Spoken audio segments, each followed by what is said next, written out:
skiddly dat. Well, how about that? Nubs, we're both here. Usually when we hear this tasty section of Herb, it's just one of us giving a little preamble, but we're both here because, I guess for a couple of reasons, but most notably, this is our 100th episode. Congratulations, my pal. The century mark. Right? How about that? And how long did it take us to get to 100? I guess the first edition, I know the year had to be 2020. It was 2020 because the pandemic. Well, that's when it started. It started in March, and I do recall the catalyst. It was the Corona catalyst right. for the podcast. I think our first episode dropped, if you will, in May, perhaps maybe June. It was kind of around that time frame. It had to be, because what I remember most is, I remember two things. One is the Be Here Now episode, which had to be number three or four. 3, yes. It was In Utero, Phil Collins, and Be Here Now. Okay. Yes. So we re-recorded that one from our family cottage, which, if anyone goes back and listens, that was long before we had kind of the sound quality that we have now. But part of that one is that I'm sitting in this old, like, echoey room. And so we obviously would not have been at that cottage if it weren't for summer, right? Yes. So being that episode 3, then that means that the first 2, and I remember episode 1 recording it in the basement as if that was like the place to hang out, because we were all sort of shut into our homes. Right. And we were like sticking to a pretty regular weekly thing. Yes. So it had to be maybe even June when we started, because the pandemic hit March 11th. Yes. And then we probably, we had some initial ideas about it. We were originally going to do, 3 brothers, but it went to 2 brothers. There is actually, but by the way, do you remember we had a gig, an Andrew's Orange gig, literally the night before the pandemic broke? That was our 40th birthday.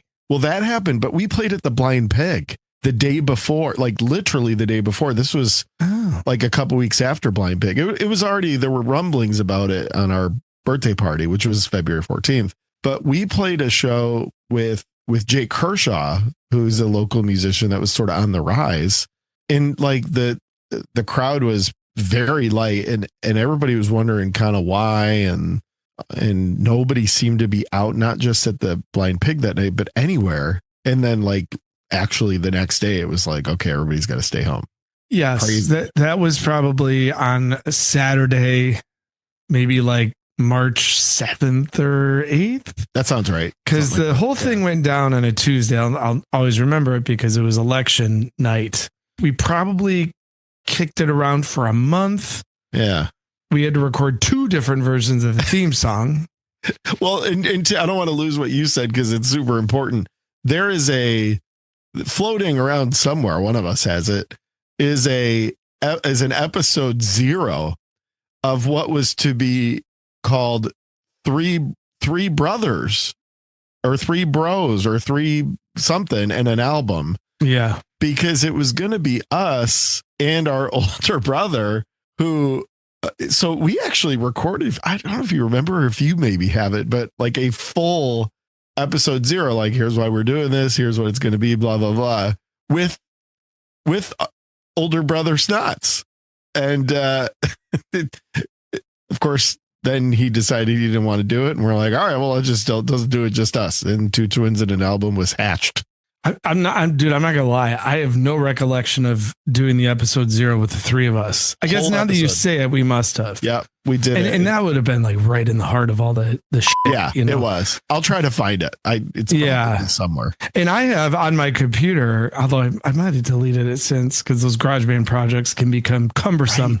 Right. I have the original theme song, which was 3 brothers, right. Yeah. And I remember vividly in a rather, I don't recall, I think we really got on it pretty quickly, but I had to like cut that. By the way, that song is available via Andersek Music, ASCAP if anyone's interested in publishing that song. Nubs did. We've said it, but Nubs did do that theme jingle, like start to finish.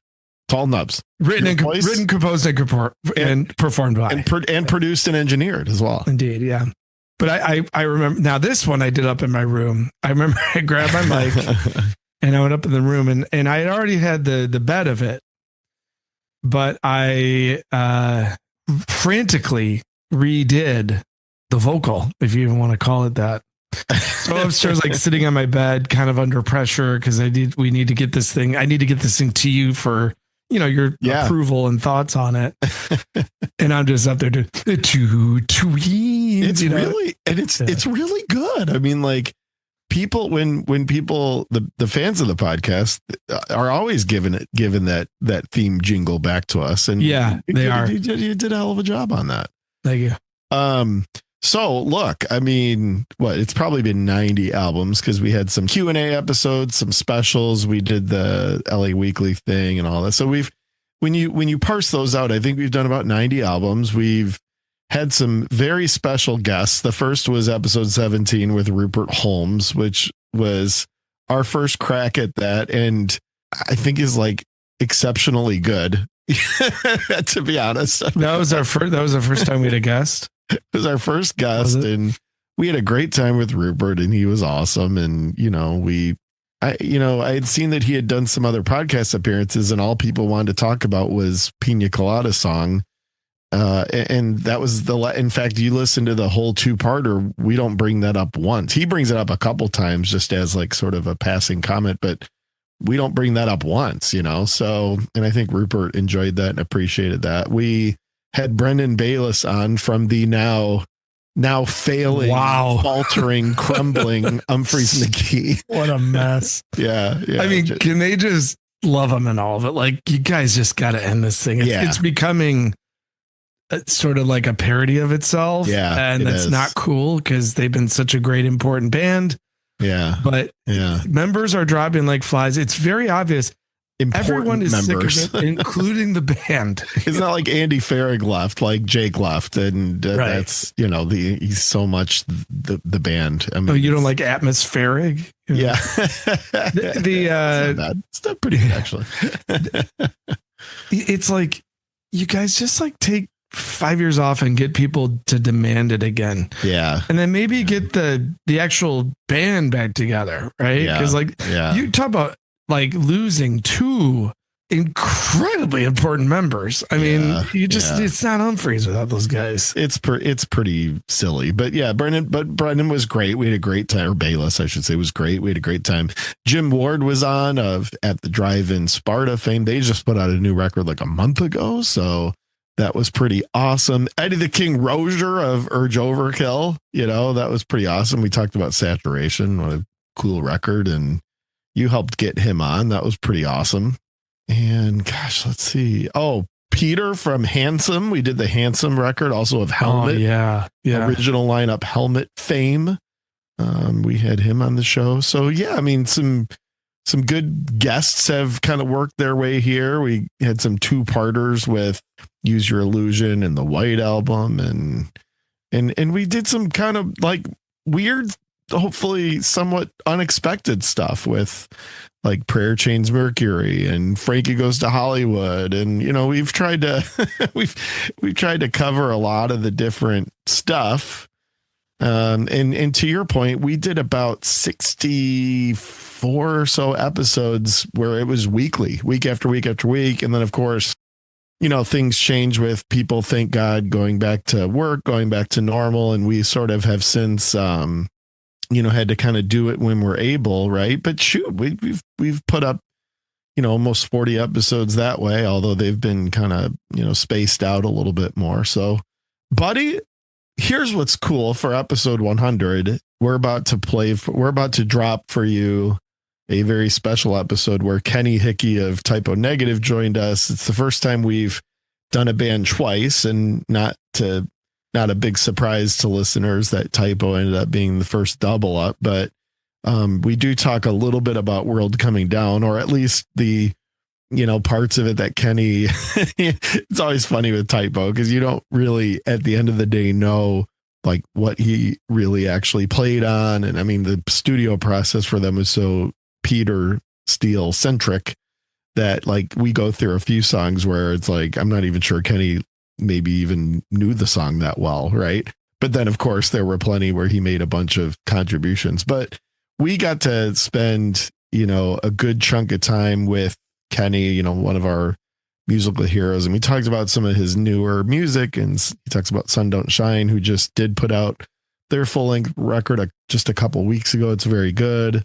But we spend obviously a lot of time talking about Typo Negative. So Nub, that's our big, kind of reveal here for episode 100 is we go through an album that obviously we both loved with a member of a band that is very special to us. And Kenny ended up not surprisingly being a pretty awesome guy. Yeah, this was pretty thrilling. You can go back and listen to the October Rust episode, which was also a milestone episode. Wasn't that number 50? 25. 25. Okay. So we are, we're taking probably our shared favorite band. Wouldn't you say? I mean, yes. In the end type, but now I think that's different because they haven't obviously been active for, more than a decade due to very sad circumstances with Peter Steele's death. But it's kind of cool that we have been able to celebrate this band further. I know too, there is a tribute band out now finally. And I think they're legit. Yeah. Like good touring tribute band for Typo that I know we're going to go see in the fall. Yes. So yeah, man, it was one of those interviews that I just couldn't tell him like that I had any more respect for him than I tried to do and not be annoying. Do you know what I mean? Like, yeah, I start bringing out signature guitars and pedals and things. I mean, I wanted to make sure he knew right away that like, we're not just like into Black Number One. Like we fully understand not only, what the band kind of stood for, but also Kenny's very important contributions. I mean, it was Peter's band, it was Peter's ship, but particularly Josh and Kenny, you can't discount the impact they had. And it was fun to talk about with him. So we're going to bring you that now, episode 100, and not to tickle you with a feather or anything here, but for the next episode, our first full length episode in a while, we're going to dive into a little bit of, kind of band tragedy, loss, not to downer it too much, but that's going to be kind of a theme of this kind of unique and sort of obscure band that we're going to be talking about. But the death of Peter Steele certainly up there for us and many others in terms of a kind of tragic musical loss that happened untimely and unexpectedly. And we'll dive into that a little bit with the next big episode we do. But for now, let's go ahead and give you episode 100. Nubs, any other tee-ups on Kenny before we turn it over to the man from Brooklyn? I would just say, we welcome these guests onto the podcast so we can talk about, what they've meant to us and usually in the context of past albums. But I encourage all of our listeners to pay close attention to the time we spend on Kenny's current music and support it and check it out and listen to it. This is a band that you mentioned, like we're going to talk about some tragedy. I mean, one of the best things that any music fan can do when bands go through some sort of tragic event that impacts their band is support the other members, stick with what they're doing because they didn't ask for these circumstances. And in a lot of cases, their well-being and their ability to provide and all those sort of things like relies on those of us who loved their previous work to continue to support what they do now. And I will say it's very easy to do that because all the music Kenny has made since Typo has been fantastic, but this new stuff is particularly great. So that's one thing I would do is just pay close attention to the modern part of the conversation as well and support what this guy's doing. Well said, buddy. Well, you know what? Let's get it on here with episode 100. Nubs, it's been a great ride to 100. Without further ado, let's get here to episode 100 with Typo Negative's Kenny Hickey, and we'll come back at the end to wrap up. Yeah, on. Two twins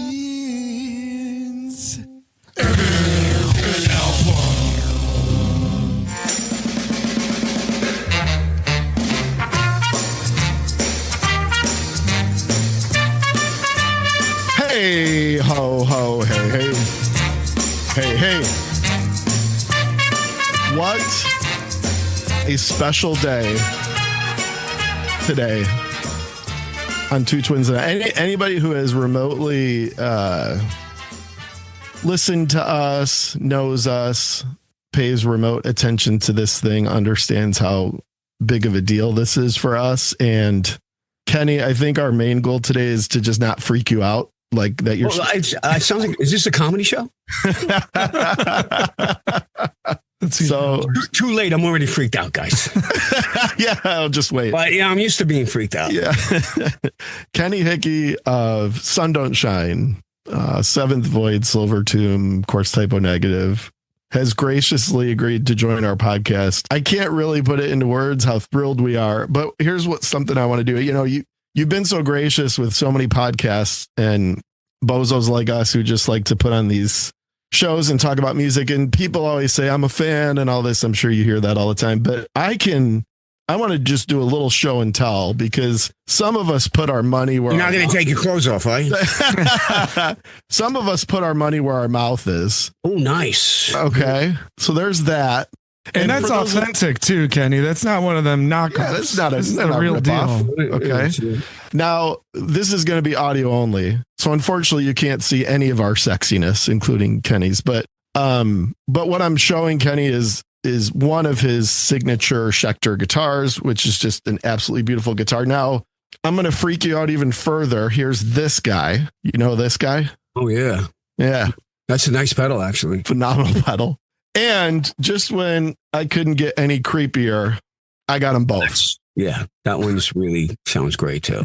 Thank you very much. Thank you. I can use all the support I can get. There's actually my Nubs and I play a little music, and my favorite song I've ever written and my favorite song to perform, I get to use your guitar because the sustain pickup and the kill switch, it just like works perfectly for the song. So every time I play that song, I got a little piece of Kenny, you know. It has its place. You know, the guitar has its place. It can do certain special things, definitely. Yeah. Well, it's an awesome piece. So thank you for being here. Thank you for the music. Thank you for the voice. Thank you for the equipment. Obviously, you know, that's all part of this. First and foremost, you're not in your black tank top today. Are you, is everything okay? Well, these are my black t-shirts, which is you're black too. Okay. This is like the fall version of my black tank tops, but I have like 30 of these and have like 60 tank tops. You know? Yeah, it's the Einstein thing. I don't like to think about what I got to wear. So I was wondering if, like, when no one's looking, you know, do you wear like button downs and sport coats? You know, like just a, you know, no. Is it a constant stream of black? No, pretty much you see, you get what you see. You know? Usually not. You know, I'm usually either in blue jeans or black pants. Yeah. Well, it's not a health podcast, but right before we started, Nubs mentioned, do you ever age? I must agree, like, you know, not to further scare you, but you look amazing. Do you have a secret? Is there some supplement that you're, you know, what's going on? I think what it is probably 75% genetics. I mean, my mother is going to be 90 this month. We're going to be doing a nice party for her. And my father lived to 94. And then, you know, on top of that, I completely quit like drinking, smoking, all that stuff. Like I got almost 6 years now. Oh, cool. And I'm in the gym all the time and I eat whole foods only. So nice. Is that, you know, it's just taking care of myself. Yeah, that's awesome. That's awesome. Well, we'd love to talk. Obviously, we want to talk about Sun Don't Shine. We'd love to talk about, you know, your musical upbringing and background. If you're down, we could take a quick lap. I mean, the whole nature of what we do is each episode is an album. So maybe a quick lap through some of your memories of World Coming Down. But if you're, and then we have a little special thing to share with you at some point that we'll get to. So, but I'd love to start with the Sun Don't Shine stuff is awesome. And thank you. And actually we'll talk about it a little bit, but we were at the Harpo show, you know, the last Typo show. And really? Yeah, we're up here near Detroit. That's where we're located. And are Harpo's gone now? Is Harpo still there or is it gone again? Or I know it came back at one point. It came back. They maybe have one or two shows a year, and I always go when they do. Yeah, you know, they've had a lot of kind of back end like problems with ownership and like who's going to take it on. Right. but when there's a show there, it's still legendary. And Kenny, you'd be amazed how little it's changed. I mean, it's part of the charm. Is the neighborhood still a like death zone? Complete death zone.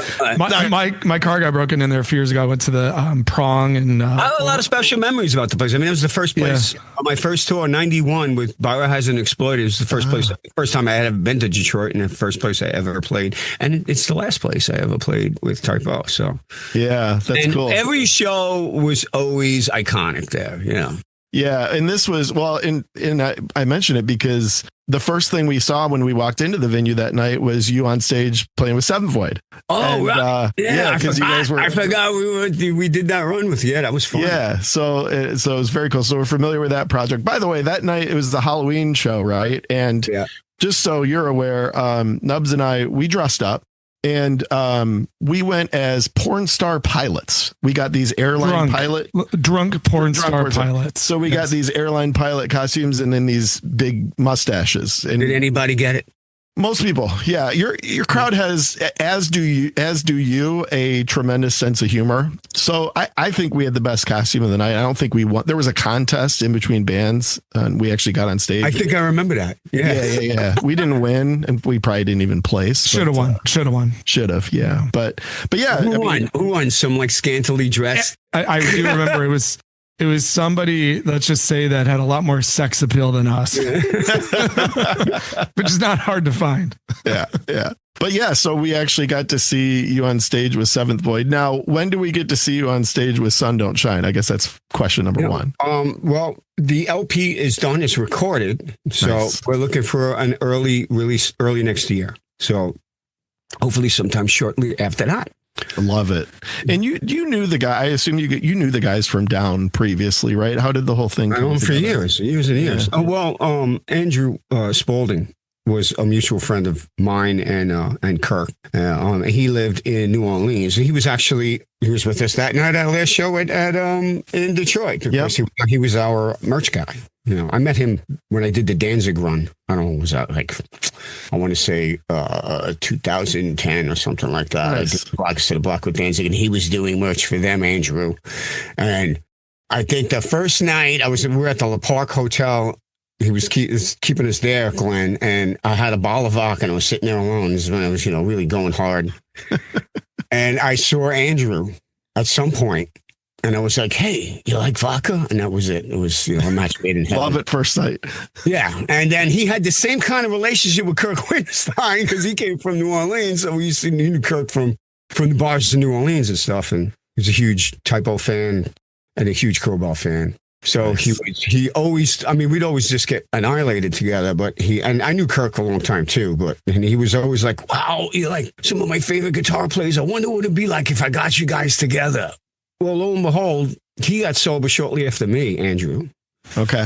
And he decided he wanted to make his vision come true. So he got us all roundabout together, at a time when we were doing nothing. He got Johnny in, and then, Kirk brought Todd in. Uh-huh. And he was like, I booked studio time. I booked flights. I'm flying you all guys down to Florida. I want you to write a song and record it. Just in a room, just you guys, just first time together, just banged out. We flew down. I had like an idea before I got on the plane that I pulled from my phone and sent it to Kirk. He had an idea that kind of like bounced off of that. Did that turn into Dreams Always Die with the Sun? That's what it did. Yeah. So the first day we got there, I had like a rental lamp, and Kirk showed up. Everybody showed up, and he was like, "Well, I got this part, and I got he had a hardcore part to go with this song." And so we rehearsed for like 4 hours.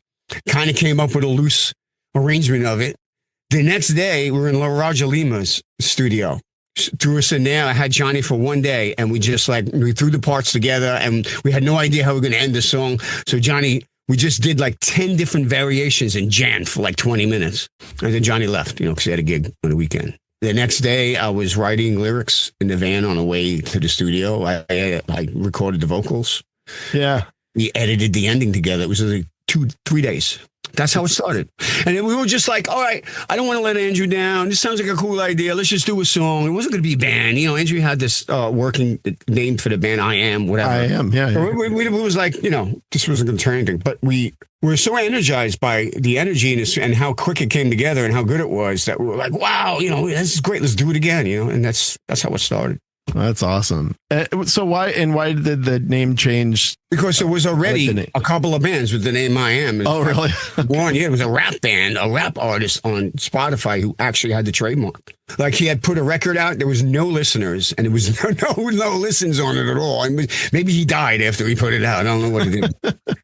And there was also a metal band from Texas, I think from Dallas, called I Am, spelled differently, whatever, not EYE, but I. We're like, we got to come up with another name. Kirk wanted another name, right? You know, so all right, let's just come up with something. And we were just, you know, riffing. And I think I was in the bathroom on a flight to California. It's when all the best ideas. Whatever, 30,000 feet, sitting in the toilet. There's a line of people like knocking on the door out of me, and I'm going through like Black Sabbath lyrics and my favorite lyrics and stuff, and just pulling phrases out of it. Yeah. I'm living easy where the sun doesn't shine. That's where it came from. There you go. I had a bunch of them, and I think all of them were quite good. And Winston really loved Sun Don't Shine. It reminded him of Bridge of Sighs with Robin Trowers, you know?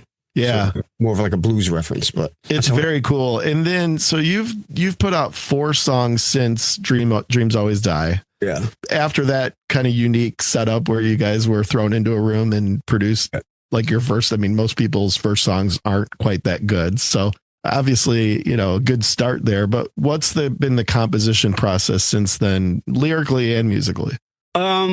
We tried to follow the same composition process, right? So the next session of songs that we got together for was like, I don't know, 7-8 months later, something like that. I don't remember the timeline, but so again, it was too long, in my opinion, too long. It was, but you know, everybody's so busy. You know, Johnny's so busy. Kirk's all around the world constantly. So it was just, you know, capturing windows of time, really. Yeah. And I kind of did the same thing. I had sections of riffs, you know, and ideas, and just sent them to Kirk, you know, and then he would just feed off of that, bounce off of that. And then we met again together at OCD recording studios this time in New Orleans, which is where Kirk does a lot of, you know, he actually did the rest, Down records, some of that was done there. And most of the Crowbar stuff later. We set up in the studio, and we would show up like 11 in the morning and just bounce ideas back and forth, me and Kirk. And then the others were just like parts and bits and pieces, arrangements put together, no vocals, no nothing. Just like faith on it. You know, this vocal line is going to turn into something, you know? That must have been Kryptonesia, the second one. Kryptonesia was finished in the studio. Almost, totally. I think when I brought it back home to my studio, I did some of the bridge screams into the choruses. I did all my guitar chorus lines in my studio. The rest of the stuff, I think we had like maybe 4 songs from that session. I literally had to build in my studio, like develop around things that I created here. Yeah.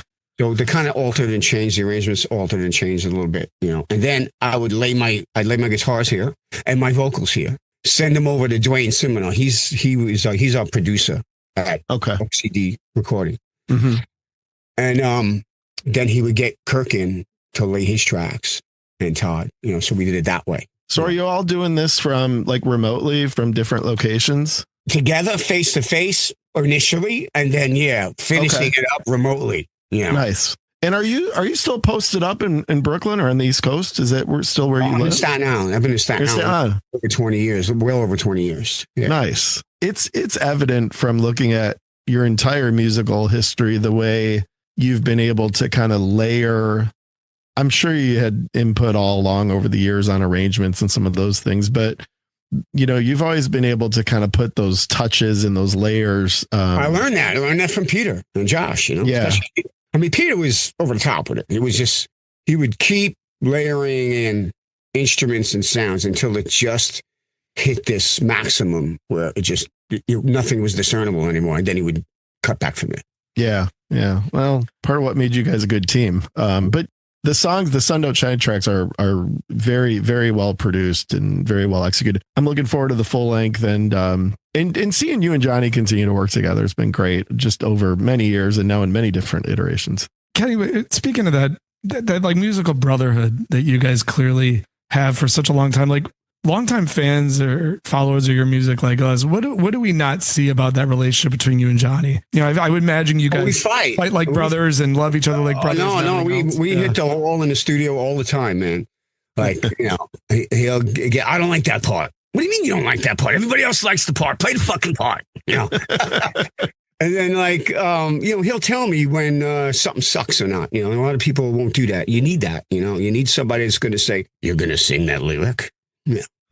you need that, you know, somebody who won't hold back. You can't surround yourself with people that are just going to, yes, you did that. Yeah, we're very much like that with each other, you know. And people like Winstein and Todd are kind of like, they were like, stand back when they first witnessed me and Johnny in the studio working shit out, because we would get into this like really like, it would sound like we were screaming at each other when we're not, you know. It's just the way we operate. I feel like we need more of that in life, just the ability to be constructive with someone else without it turning into right. I mean, that's critical. We're highly critical of each other. It's a beautiful thing, and that's how you produce great art. You know, is if you're gonna collaborate. That's how you ruin your relationship and produce great art. That's right. That's right. Yeah. Nubs and I have gone. We've had musical conflicts to the point where we've gone days without speaking to each other. But it's a part of the process. I really think it is. You're doing anything that's worthwhile anyway. Agreed. We'll do a little bit of a detour here because we do something every episode where we jump on with three. We do albums, full length LPs that have been either on the radar or on the turntable, if you will, of recently. Would love to have you, if there's three things that come to mind of recent that you've been spinning or listening to or influenced by. We'd love to hear them if you have anything in mind. I just bought this great acoustic amp, a Fender amp. But it's my mother's 90th coming, and she's 1935. She was born same year as Elvis. She's the first generation Elvis freak. I love Elvis too because I brought up listening to him. Oh yeah. And she loves when I sing Can't Help Falling in Love and a few other Elvis songs. So cool. Play it and sing it for her. That's awesome. Huge man. party. You know, so that's all right. Do you ever go from Can't Help Falling in Love, bust into a little hunk of Burning Love just to get the party started? I love that song. Great song. I haven't gotten to that one yet. I just got. I think you could pull that off. I'd consider it. But you know, sometimes we forget because of all the pop culture imagery how good he was. Yeah, like he was amazing. You know, just as a singer. Try to find a bad performance of him on YouTube. Yeah. Yes, exactly. Because he's one of the greatest live performers that ever lived. Even when his last show, when he's falling apart at the fucking piano, he sounded great. Yeah, that exact clip. I know the one you're talking about, man. Yeah, it's incredible. Make the hair on your name stand up. Yes. And he always had such good musicians around him. Like unbelievable bands. Yeah, but he was a great musician himself. He had rhythm, like forget it. You know what I mean? I mean, that's what people forget. He wasn't just a pretty face and a persona. That's totally right. And what else would I have been listening to? I figured out "Take It to the Limit" from the Eagles.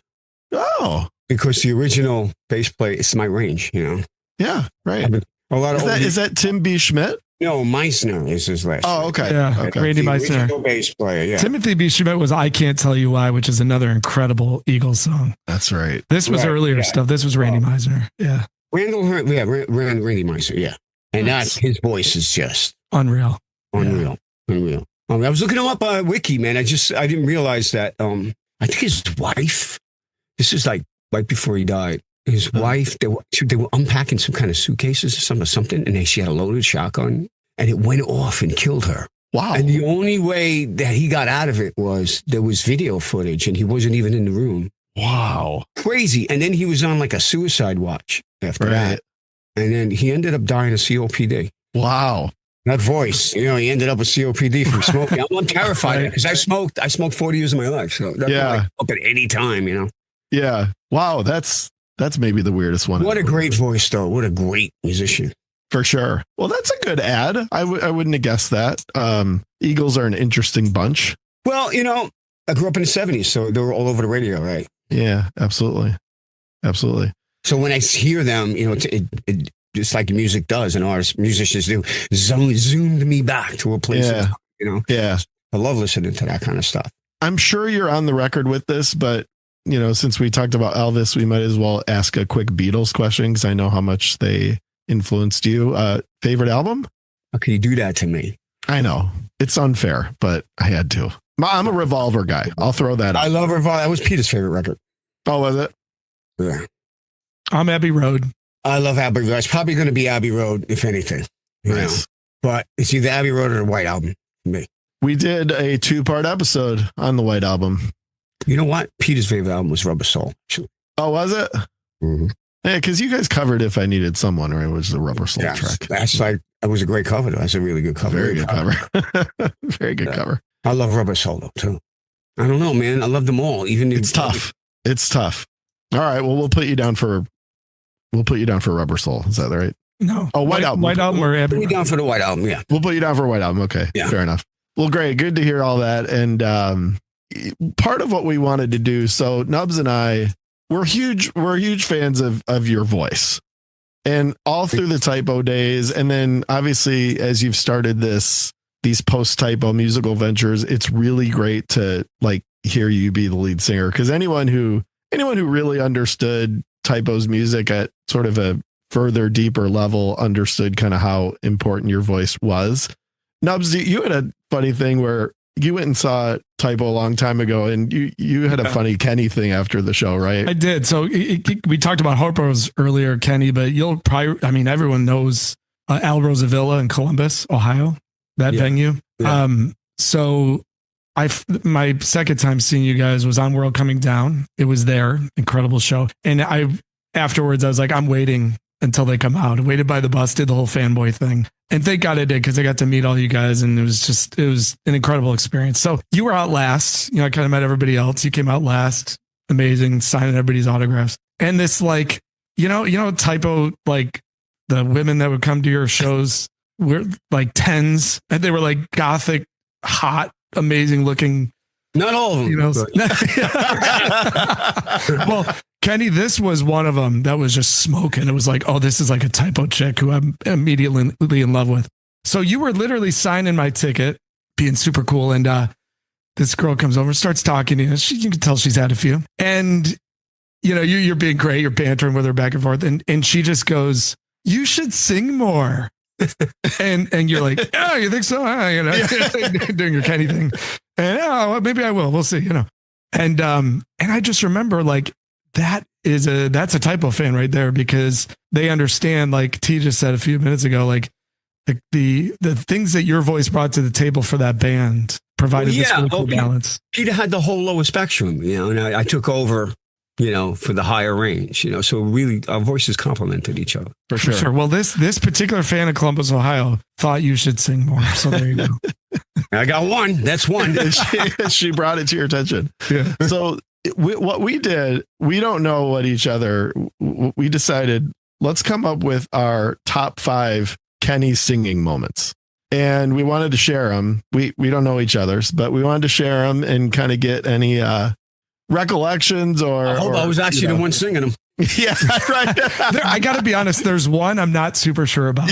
Yeah. It'll be good to clarify. There's stuff I listened to Typo and I remember who did what too. Yeah. A lot of times we would switch. Peter played guitar parts, and Josh would be playing leads on the keyboard, and so a lot of stuff is like. Well, we've got more than Typo too. We some of my top 5 are not. And it could have been you. It could have been Peter. It could have been the lesbian Bensonhurst choir as well, right? So who knows? Indeed. Yeah. All right. Now, you want to go first? Or you want me to go first? I'll go first, and this one it probably would be my number 1, because I think it's a really underrated song in the catalog. It's actually one we'll talk about when we talk about the album, and that is the title track from World Coming Down.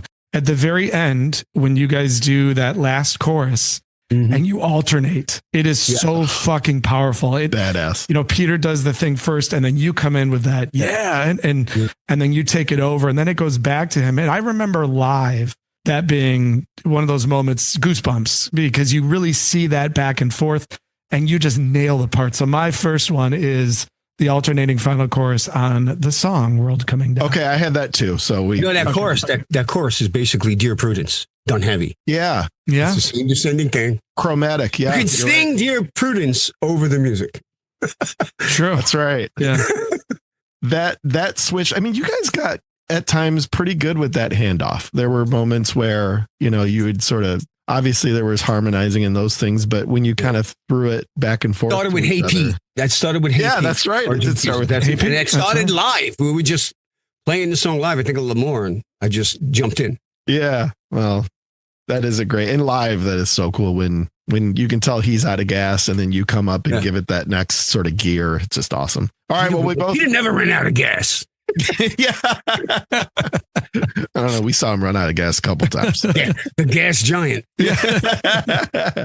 All right. So I'm going to play a little bit from this one, but mine comes to us from Seventh Void. And I think part of this is that when we walked into Harpo's, I believe we didn't catch the very beginning of your set, but I think you were on this track.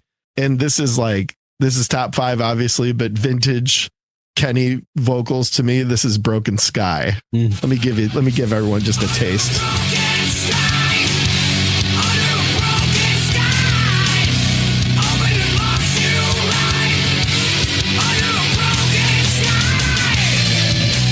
Yeah. Come on. All right, that's on my list too. We just matched. It is? Yep.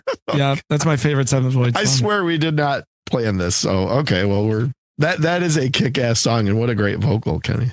Thank you. If you do take Sun Don't Shine on the Road, I'd love if you threw that one in the set list, I don't know if they'd go for that, but no. All right, now what do you got next? Next for me is going to be one that I think would make everybody's list, and that is Black Number One with the choruses of it.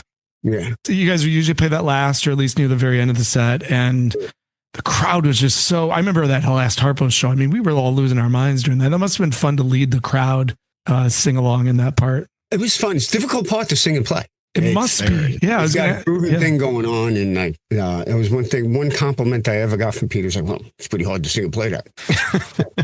It took a while to learn how to sing and play it. And, whatever. Something always suffers, either the playing or the singing. Like I said, I did it millions of times over the years, You do have that. I mean, one of the things I love about your guitar playing is you do have that ability to play with a lot of groove. I mean, there's a song we'll get to on the World Coming Down piece that's not easy. And especially to your point when you're singing at the same time, but to play with some feel and some percussiveness. I mean, anybody can play chords and power chords, but you had kind of that right chop, and that right kind of almost percussive element to when you were playing those rhythm parts like that one while singing at the same time. It was great because the vocals were always on point, but the chop rhythm guitar always was, right there with it. I'm always moving a body part. So I'm tapping my leg, or it's going from the elbow. My elbow is keeping the time. Yeah. It's like what Angus Young does. Angus Young does it with his whole neck and body. I have different body parts. So, Yeah. Can you drum? Are you? No. I can do it. I can sing. I can play bass. I can play guitar. I can play a little keyboard. Okay. I am no drummer. I'm always going to need a drummer. Really? I mean, I can imagine drum parts, Yeah. And stuff. Like a lot of times me and Johnny, when I'll just send him rhythms, Yeah. in time. And then, see what he comes back with first pass. And then sometimes I'll have a different suggestion, So I can definitely imagine the drums, but how many, I'm not, Paul McCartney. I mean, how many instruments am I going to sit down and play, Yeah, exactly. I'm not surprised that you can play a little keyboard, with kind of what I was describing in terms of. Yeah, I can play a little piano, not, nothing elaborate stuff, but I understand, the chords really all that stuff. I can only play the white keys. The black keys too much for me. All you need. That's what Eddie Van Halen said. Yeah. If it's in C and it's white keys only, I can be dangerous. Yeah. All right. My next one, I didn't have Black Number One. That's a good one. The falsetto at the end of Wolf Moon. Now, it was this is the one I'm not sure. It was obviously you live. Yes. In the studio, I think it's you. I think it was me. Yeah. Yeah. Now that's a killer song, obviously, but that ending, it's just like Bacchus or any of those other October Rust tracks. Like the ending or sort of the epilogue of the song is really what like brings it together. And when you hit that Wolfie falsetto, man, and live too, just awesome. That's in my top 5. It was fun to play. That song was always fun to play live. Now, what do you got next? My next one's going to be September Sun. Yeah, good one. Again, a lot of people like that. Yes. That's top range, yeah. And again, it's a lot of, Kenny, it's a way that you would enter the vocal too. It's just, it was like forceful right from the start. Full chest voice, yeah. Yes, yes. As high as I can get, full chest voice, no head voice, no falsetto. Yeah, yeah. I love that song. I mean, it's like one of those quintessential, I think, type of songs that, again, didn't get so big that it became like a black number one. But for, I think, the longtime fans, September Sun will always stand as one of those later songs that really was passionate and meant a lot. So that's on my list for sure. Yeah. What's weird is that, like, you'd say that, like, one of the songs that got bigger than that, like, I Don't Want to Be Me is the most streamed song from Type O. Is that right? Is it really? These kids just picked up on it. You know what I mean? And it just, like, what the hell happened? So, like one stupid thing goes viral, and now the song is just the biggest stream song we've ever had. Yeah. I have to say this since you brought it up. So last night, my son had a hockey game. Nubs can attest to this. He was there. And our team manager, who's one of the moms, is an enormous Type O fan. So we talk about it all the time. And I informed her that we were doing this today. And in between, you know how in hockey games, in between face-offs, they'll play music. They do that at the youth hockey games up here. At one point, what was like third period, it was kind of late. We were getting the shit kicked out of us, my son's team. But she played I Don't Want to Be Me in between face-offs. Dude, I mean, what is up with the song? I don't know, man. It's funny great. Because that song came about because I was arguing with Pete, not arguing with him, but I was like, yeah, you're a brilliant songwriter, but you can't write a simple song. Why don't you just write a simple song with? And that's what he came up with. Oh, really? And yeah. And look at this. It's the highest stream song we've ever had. 15 years after he dies. Yeah. Right. So he was always a late bloomer. So while we're on Dead Again, really quick, I think September Sun, that's a great call, Nubs. And These Three Things is another one. I used to drive to work many years ago, and it was exactly 13-minute drive. I would start These Three Things at the driveway, and it would end right as I was pulling up to work. It was kind of my little routine. The screaming. What was the last line? I don't remember. It was at the very end. At the very end, yeah. It's like it sort of builds up. It's that long piece, 13 minutes. They're all 13 minutes, dude. It's like a blood-curdling scream at the end of it. And I Peter went all out with blood-curdling screams. Here, I can. You want me to pull it up? I can play it here. Oh, it's Beatles.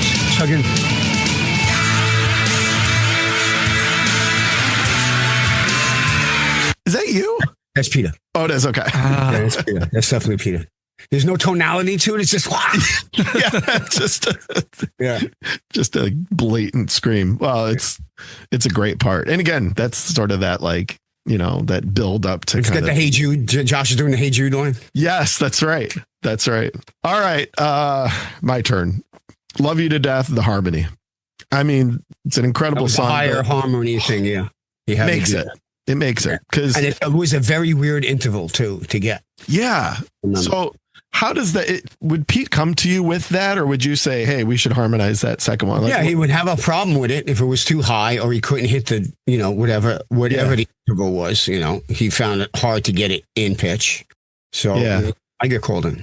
So see, that's on my list too, and I do want to talk real quick. Love You to Death. So that song, I have turned so many people on to Type O through that song, and I mean people that didn't listen to any metal, didn't listen to anything heavy. There is something really magical about that song. It's so beautiful, but it's really powerful.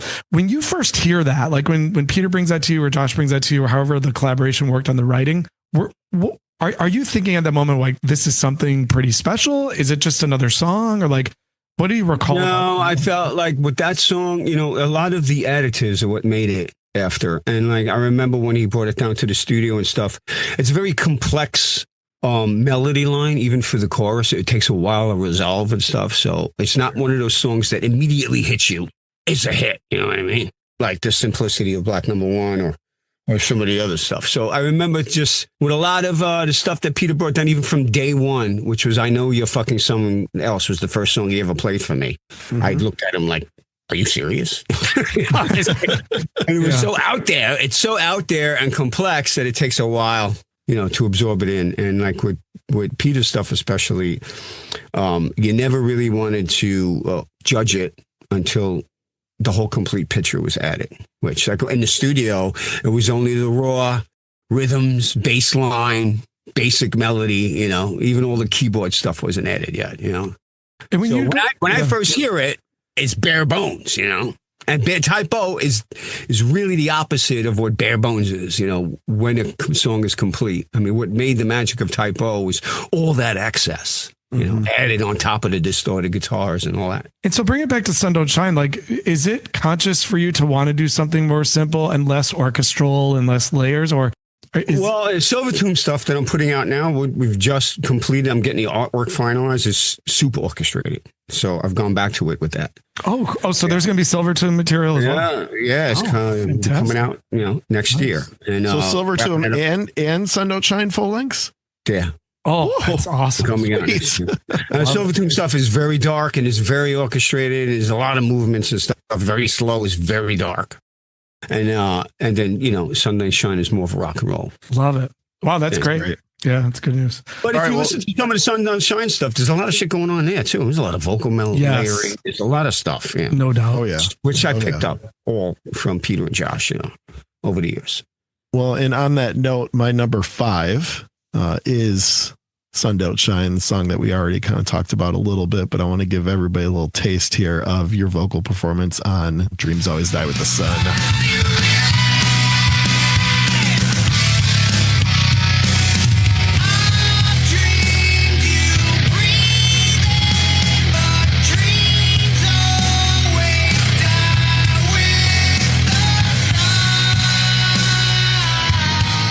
What a great melody, right? I mean, it's kind of over this like slower tempo, not quite sludgy, but definitely something that sort of a little sludgy, a little sludgy, but but what a great, it's a mixture of minor and major too, which makes it kind of weird.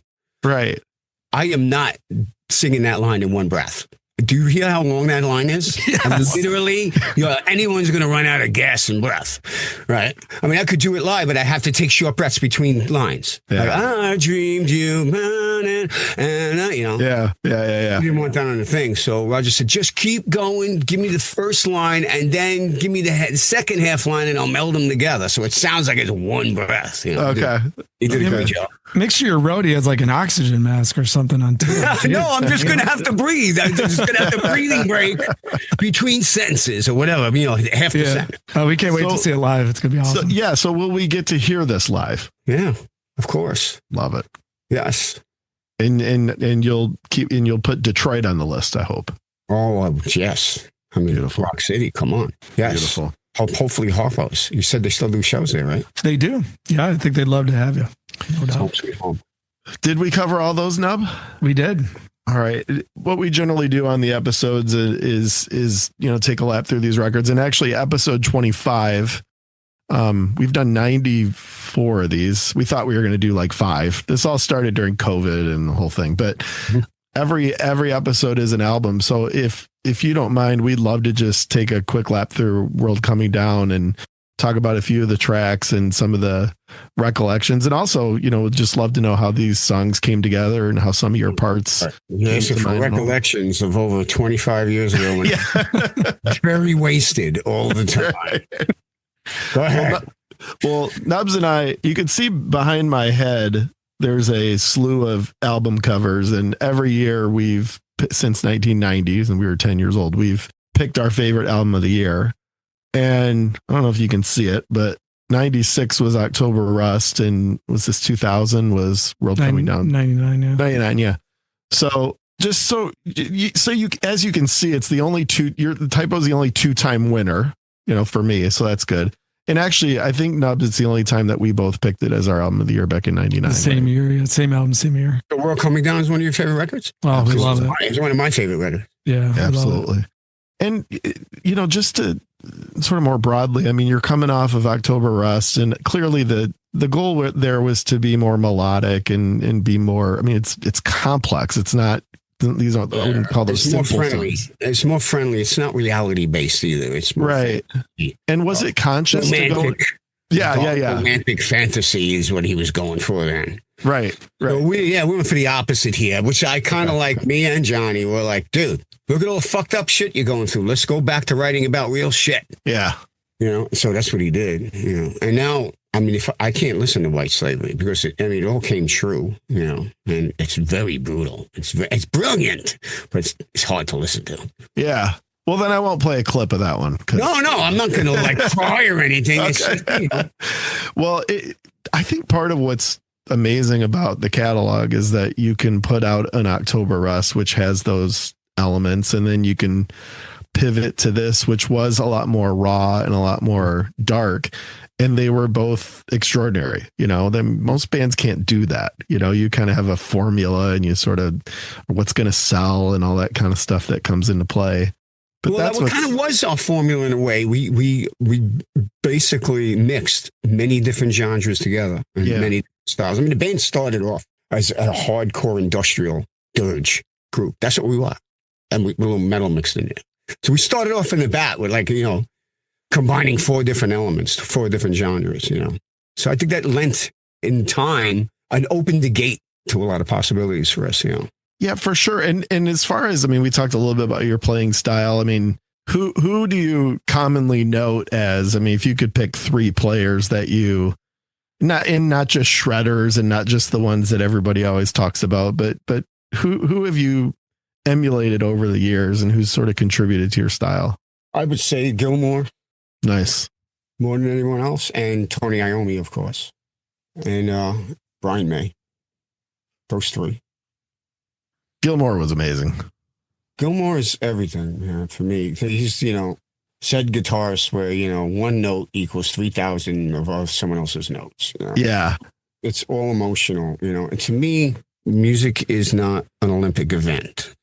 It's not a competition. It's not about how skillful you are. It's about how much emotion you can invoke from somebody. Yeah. Gilmore is the epitome of that. Well, you mentioned White Slavery. That kicks off World Coming Down.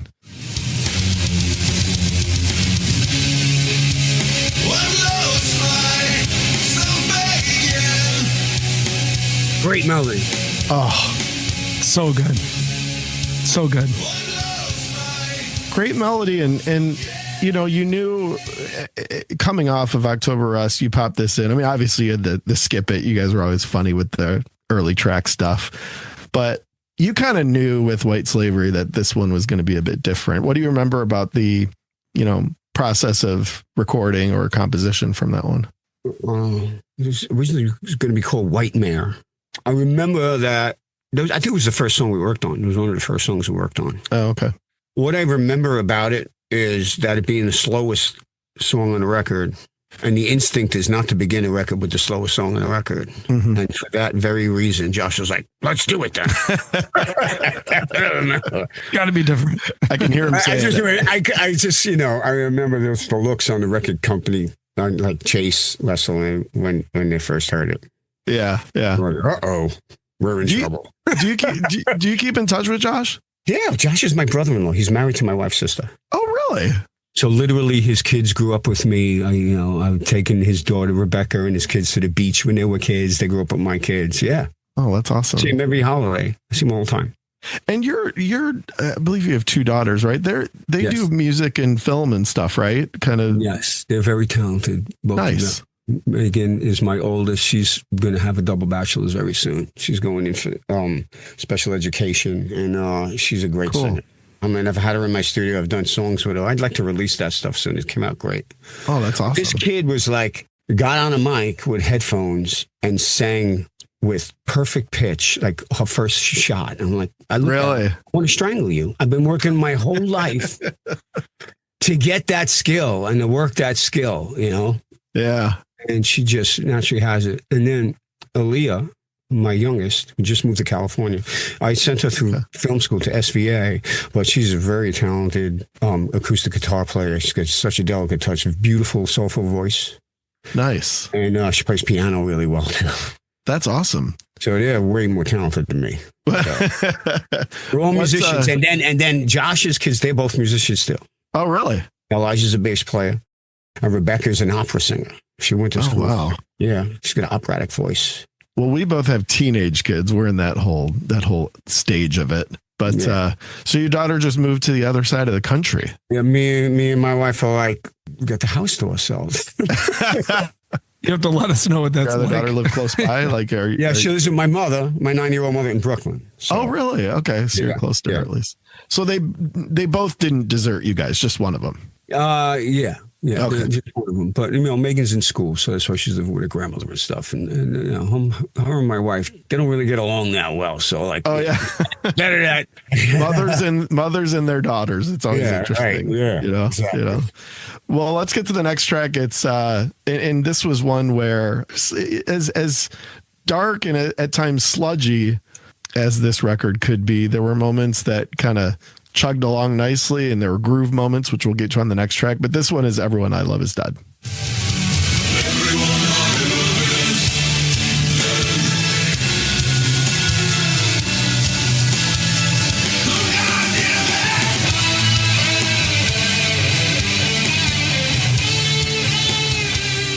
Now, was that Pete on the Goddamn It or you? Yeah, that's him.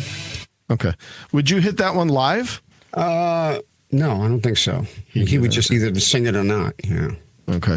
Yeah, that one. There's some cool instrumentation on this record. There's some of the kind of organ stuff and some keys. I know Josh got pretty involved with a lot of those parts, but a cool track here coming off of White Slavery. Everyone loves that. Yeah, we actually made a video of it, and I remember writing the video and being involved with the direction of it. So the song was very, very learning experience for me as far as the visual stuff with the video. Yeah.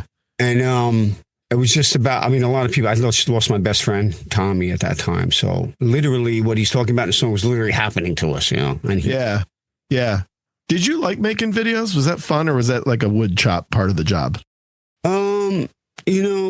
It was a hit or miss, and a lot of people they didn't really get the band. A lot of these directors didn't interpret the band right. So we kind of like took the reins after. The best videos we made were the ones we made ourselves. And from this point on, the earlier videos, the only one that still stands out and still stands up is Block Number 1.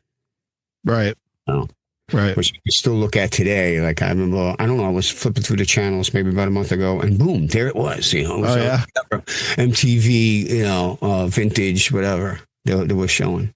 Oh, is that the channel? All of me singing in the tree and stuff. And I had a lot of fond memories of it because we basically did it on the fly in the middle of Central Park under the bridge, that famous arch bridge there. I remember kicking out all the homeless people because we wanted to film under it. We didn't have any permits or anything like that, so we did it overnight, and it was fun. It was at a time we had nothing to lose. We didn't really have careers yet. But the video, I think, still stands up. It's very good.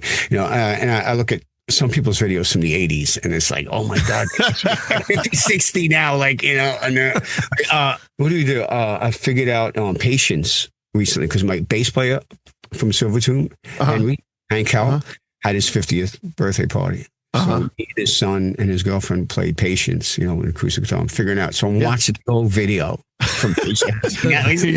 That's so he's like laying on the bed with like a boa constrictor snake, and it's just like this girl like flying her hair up in the air next to him. I was like, he must look at this now and like cover his eyes. And I think I remember is that the video where they're all kind of laying around playing, except for Axel. He's doing the dance, doing full Axel, fucking just doing his thing, doing his hip move. So I try not to look back at too many individuals because I don't want to be sitting on the couch like, oh my God, things you think that are cool when you're 20 or 25. Right. Yeah. It's like John Lennon said, I don't want to be 50 and singing, I want to hold your hand.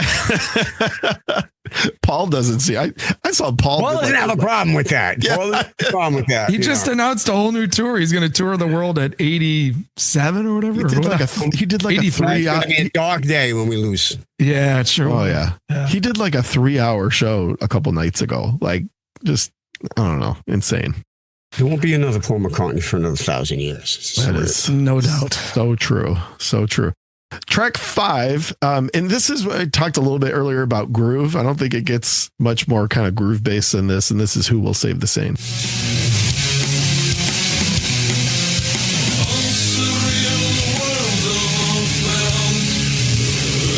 three-quarter swing.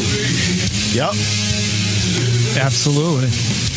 Hypo does We swing. were really good at that. Like Typo was it was one of our natural groove spots. Three-quarter swing. Yeah, and like I said, you always played so well in that element. And not all guitar players can do that. I mean, I personally think like rhythm guitar playing is an art of its own, right? And it is. Yeah, absolutely. right. Yeah. And that groove and the dead note stuff and the percussive nature of it. It's muting the right string, and feeling it. Absolutely. Absolutely. Yep. A lot of guitar players, especially novices in the beginning, they tend to forget that music is a study of notes in time, and they don't tap their foot. They don't feel it. Yep. Exactly. A very important part of it from day one. Like I remember teaching my youngest, Aaliyah, how to play guitar. That's where I started with her. Strumming from the elbow. Everything is timing, counting, And I set her off with good habits because when I learned on my own. I learned with bad habits, and I had to reverse that over years. Yeah. Were you self-taught? Yes. I took very few lessons. Yeah. I was pretty much self-taught. And then, I was exposed to great musicians like Peter and Josh and, it's like I tell my daughter Aaliyah, like she's her boyfriend right now. He's a very accomplished guitar player. He's on the road right now. He's like, I don't want to play with him. I feel self-conscious playing in front of him. I said, first of all, what you have is special. You have a light, special touch, and you have a soulful voice. And anyhow, when you play with better musicians, it makes you better. Yep, indeed. So don't get shy. Get in there. And do it for sure. Yeah, I've always, I've seen, I'm sure you have too, some shredders, that can do all that. And it doesn't matter. They're not they don't play any music that moves you though. It's just like, this is the reaction. Wow. Yep. Yeah. Or you ask them to play it's a one-dimensional reaction. Yep. Yes. I mean, you can see I've got the Malcolm Young guitar behind me and great example there. I mean, is that the reissue? Is that the, it's got the pickup missing and everything? Yeah. Yep. All right. Yeah. I'm sure Angus could not play those rhythm parts the way Malcolm could. Like, oh no, Malcolm was the heart and soul of the band. He was like one of the main writers. And Angus always said, I never got a tone out of my amp. My brother went and got him. He could make any amp sound amazing. So Angus would not even tweak his knob. Exactly. I think James Hetfield too, as a rhythm guitarist. Yeah, he's fantastic. We talked about this one a little bit. We're all coming down.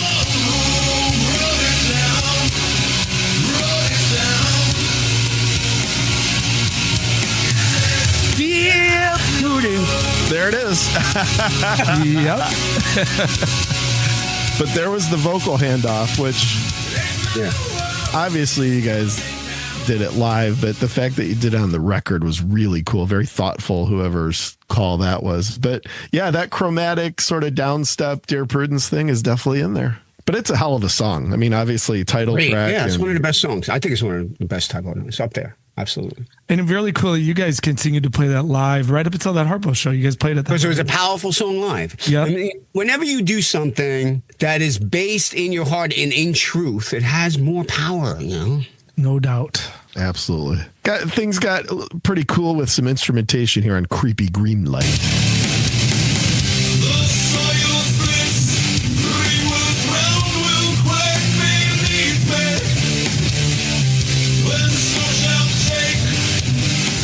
A lot of groove to that, too. Yes. Tons of groove. Great example of what I'm talking about with your ability to play in that percussive way. And, I don't know about you, but I think you learn that on an acoustic. I mean, anybody can throw on a bunch of gain and kind of sound choppy, but I feel like part of it is that a lot of it was Peter, because Peter really taught me good rhythm playing, because Peter played right from the elbow and he had this the really fast strum and stuff.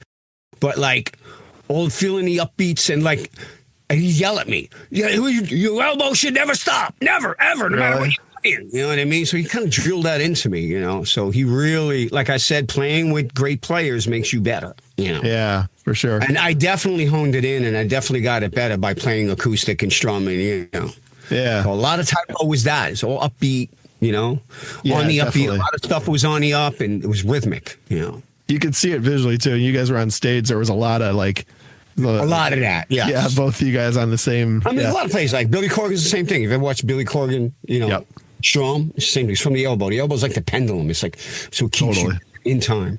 Yeah. I have a quick question about the were those were programmed drums, right? On all the type of albums, basically. Johnny and Josh would come up with the drum sounds, program them, yeah. Okay, so Johnny was part of that. Oh, yeah. Like, we developed it live in the studio. Most of the stuff was developed live in the studio, and then, Then again, he played on live, though, right? Wasn't that the last record? Didn't he actually play live? Last record was him, yeah. And also the Black Sabbath cover song.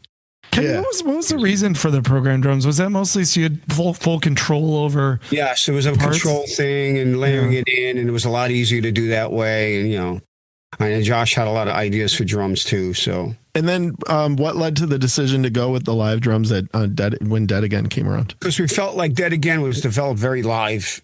Okay. From like all the formats of the way we came up with the records before that were sort of like we would rehearse the bare bones and then go into the studio, just put the bare bones down and everything was layered on top. Well, Dead Again was really hashed out live, the whole thing in the studio over like, I don't know, I'd say like a 4 or 5 month period. Okay. So we kind of wanted to go for a different feel, for more live rock feel, jam kind of feel for the record.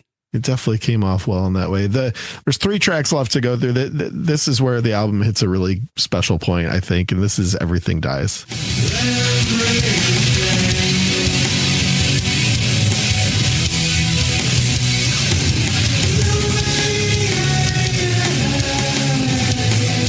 You on the falsetto, I assume? No, that's Peter.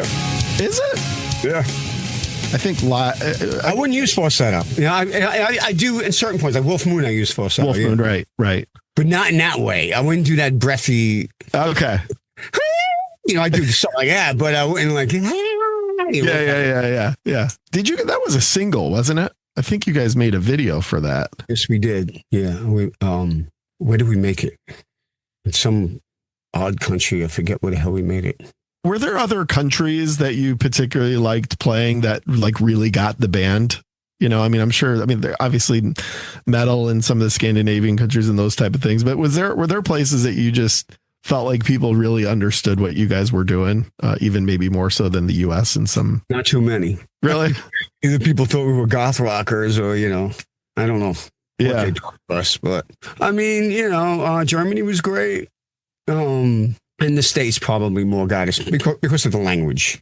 Yeah. They're in the same language. Was it ever frustrating to like be thought of? When people would people do this all the time in the industry. Like you're a metal band, you're a doom band, you're a goth band. The typo is so vast. My God, right. Peter had fangs. Let's face it. That's what people are going to say. Oh, he's got He did have fangs. We say I was born with hypertrophoid incisors. But I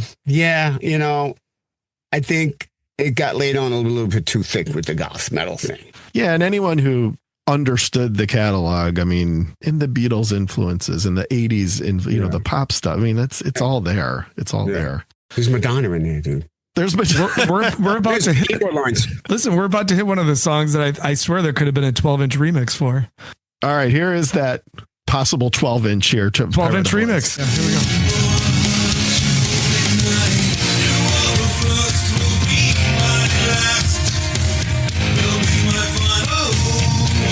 I don't even remember this.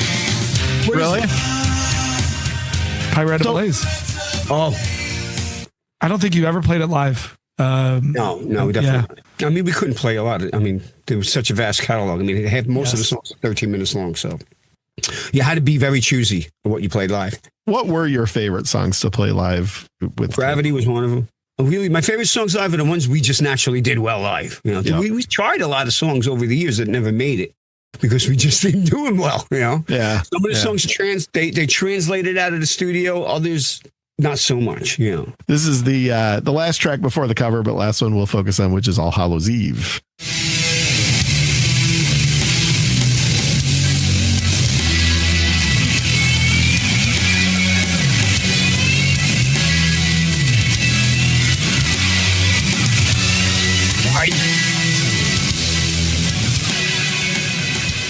Yep.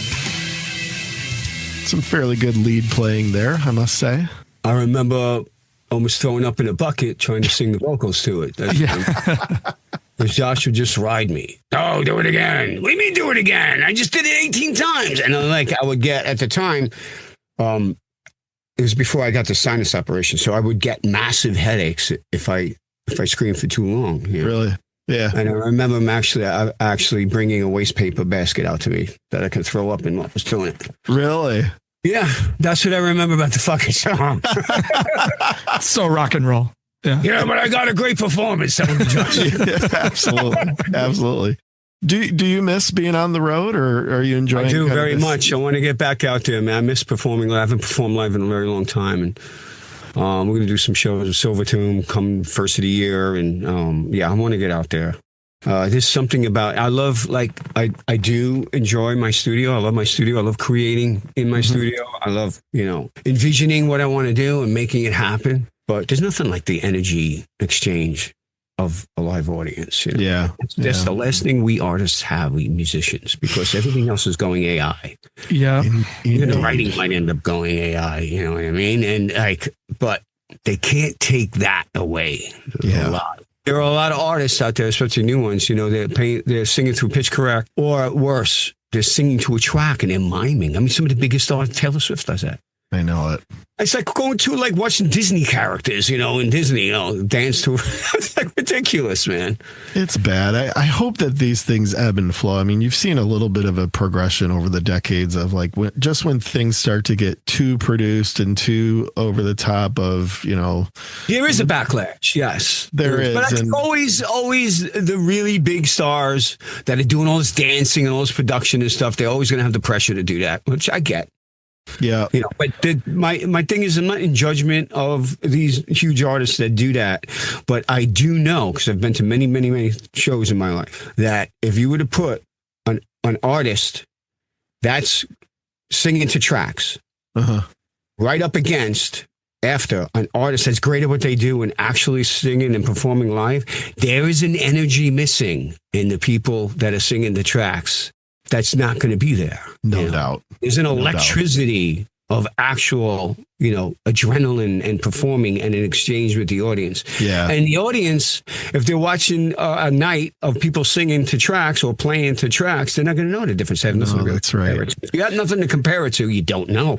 Yeah. Well, and props to you. Obviously, with your daughters, you've been able to get them engaged with the arts and with music and these sorts of things. And I'll tell you, I mean, our kids are about 12, 13-ish. It's hard. I mean, it's always been hard. But I'm thinking about the shows we used to go to and the talent we used to see and the bands we used to see. And it's much harder to get. So the fact that you're still doing what you do and the fact that it's still raw and that it's just real. Yeah, exactly. And the fact that you're going to bring that on the road up to Detroit for sure pretty soon really makes us happy. So can't wait to see it. Thank you, guys. Well, Nubs, is there anything else you wanted to ask Kenny? You've been so generous with your time. So really generous. We appreciate it, man. It's been a real thrill to talk. It's been great, guys. Yeah, my pleasure. It, man. And we will definitely see you when you come to Detroit, and we can't wait for it. Awesome. If you see two twins in the audience as drunk porn star pilots, you're gonna know it's us. First, I gotta recognize you guys are twins, so you gotta start. Well, thank you for the time. Thank you. Thank you for the music, and also thank you for the guitars. They're beautiful. Take care. Been great, guys. Thanks, man. Thanks, man. Appreciate you. See you in Detroit. We will. You got it. Can't wait. Thanks, man. Thanks again, man. Well, Nub, Kenny Hickey, we did it. We did it. Pretty awesome, man. One of the great things about interviewing musicians, true musicians, is you like, is there anything rock star about him? Right. It's just, just they're different, these musicians, but they're not any different than sometimes we think they are. And it's just cool how down to earth and he's just a New York dude, but like a musical genius at the same time. So it was very cool, man. Very, very cool. Special. Yeah, indeed. That was pretty awesome. And a nice way to cap off our first 100 episodes as a podcast. But listen, we're not celebrating. We're not resting on our laurels. We're going to hand the ball to the ref and go on with the next episode, which you're going to get very soon. So while we're proud of our path to 100, let me get a little here. Let me play some of this. How about this as a backdrop? Now, while we're proud of our first 100 episodes, Nub, we promise you, the listener, the fan of Two Twins in an Album, who have spent utmost time listening and absorbing two morons talking about music, some of which you may have found interesting, some of which you may have found silly. But regardless, you have given us your time, your ears, and your hearts. But we will not be stopping at 100. We will carry on. We're going to Iowa. We're going to Michigan. We're going to Wisconsin. And then we're going to take over the White House. Roar! Actually, I got one thing to add, if you don't mind. Is that good, Howard Dean? Or yeah, go ahead. I'm coming up Magnolia Lane. The patrons here, and oh yeah, just another Saturday at Augusta. Some gym dance. Just your favorite.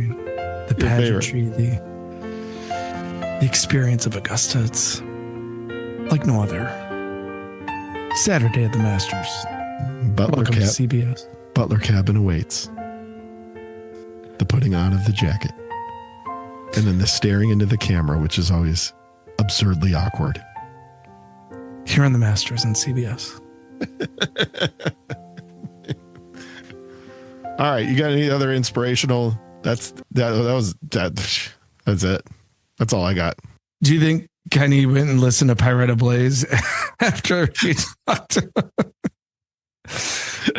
I'm like, this is like my favorite type of negative song. It's so good. He's like, I don't think I've ever heard it. I don't think I know this song at all. Totally. I love it. All right, well, we will keep bringing you the quality entertainment you deserve. But for now, we're going to wrap episode 100, and we'll see you very soon for episode 101 here on Two Twins. And take care. Two Twins.